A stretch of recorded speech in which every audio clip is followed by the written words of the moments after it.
Во изминатата година јавното предпријатие Комунална хигиена спроведуваше низа активности за генерално чистење на сите скопски општини, засилени активности за чистење на кејот на реката Вардар и рачно миење на поголемите булевари и улици во градот.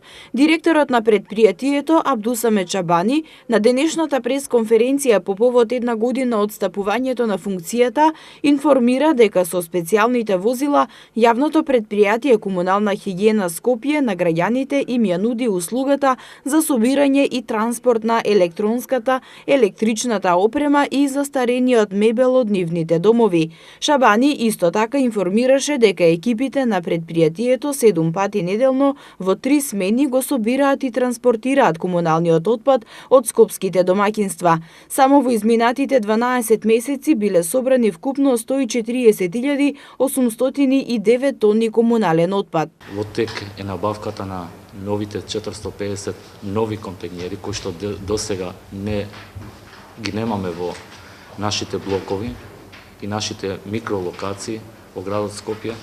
Исто така тие ќе бидат со зафатнина од 3,2 и 2,2 метри кубни.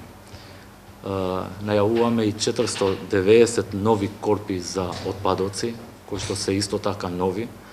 4 нови комунални возила кои што ќе бидат специјални за овие садови за собирање на отпад. Исто така најавувам дека во 2019 година ќе бидат набавени нови садови со зафатнина од 5 метри кубни наменети за собирање на индустријскиот отпад на правните субјекти.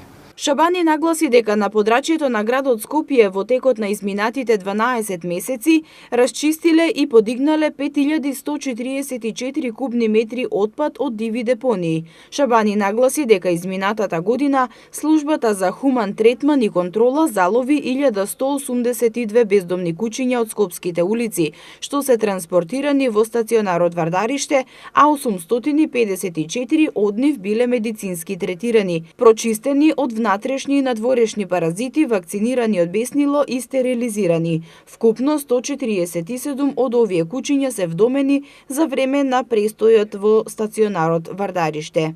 Шабани изјави дека и во иднина ќе настојуваат за подигање на јавната свест кај граѓаните, но и да работат како што работеле досега со основните и средните училишта.